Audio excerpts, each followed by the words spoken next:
O'zbekistonning kelajagiga ilgili TMK O'zbekistonning kelajagida muhim rol o'ynaydigan iqtisodiy va texnologik rivojlanishning asosiy ishtirokchisiga aylanishi kutilayotgan kompaniya. TMK'yi eğer tek bir kelime ile tanımlamak istersek, Men TMKni yangilikka ochiq, izlanuvchan, mehnatkash va o'z ishiga sadoqatli kompaniya deb ta'riflagan bo'lardim. TMK'nın ilgilendiği konular TMK bugun butun dunyo e'tibor qaratayotgan yirik davlatlar raqobatlashayotgan yo'nalish, kritik minerallar va noyob yer elementlari sohasida faoliyat yuritmoqda. Shu bois men TMKning yaqin yillarda dunyoning eng muhim kompaniyalaridan biriga aylanishiga chin dildan ishonaman. Ostim Turkiyaning eng yirik va muvaffaqiyatli sanoat zonalaridan biri.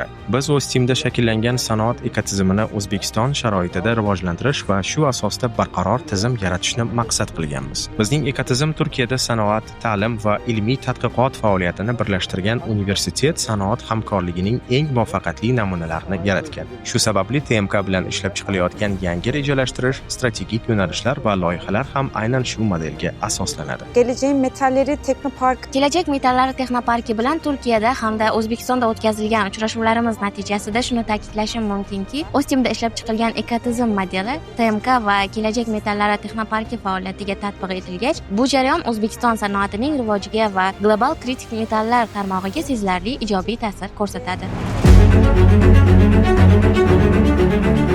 TMK bugungi kunda shakllangan ishlab chiqarish infratuzilmasi va zamonaviy metallurgiya texnologiyalariga ega kompaniya hisoblanadi. Eng muhim jihati shundaki, TMK mavjud ishlab chiqarish jarayonlarini yangi avlod texnologiyalar bilan uyg'unlashtirib, zamonaviy yechimlarga moslashtirish yo'lida yangi loyihalarni hayotga tatbiq etmoqda. Bu jarayonning Ostim bilan hamkorlikda olib borilayotgani alohida ahamiyatga ega. Mazkur hamkorlik TMKni xalqaro texnologik tizimlarga integratsiya qilishi bilan birga yangi ishlab chiqarish usullari va ilgari qo'llanilmagan texnologiyalarni amaliyotga joriy etish uchun keng imkoniyatlar yaratadi. Natijada TMK o'z mahsulotlar portfelini kengaytirib, global miqyosda ahamiyat kasb etayotgan metall turlari o'z strategik yo'nalishlarga kiritmoqda. Bu esa kompaniyaning kelajakni oldindan ko'ra biluvchi, keng qamrovli va innovatsion qarashlarga ega ekanini yaqqol namoyon etadi. Burada aslında bizim temelde yapmaya çalıştığımız Asosiy maqsadimiz noyob elementlar va kelajak metallari sanoatini faqat ishlab chiqarish doirasida emas, balki tadqiqot, ilm, ta'lim, kadrlar salohiyati, investitsiya va tadbirkorlikni birlashtirgan yaxlit tizim sifatida rivojlantirishdir.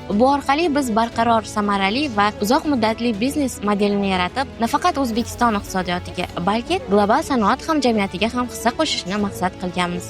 Bu jarayon faqat Ostim va TMK o'rtasidagi hamkorlik emas, bu aslida O'zbekiston va Turkiya o'rtasidagi sanoat, iqtisodiy, ijtimoiy va madaniy aloqalarni yanada mustahkamlovchi muhim tashabbusdir.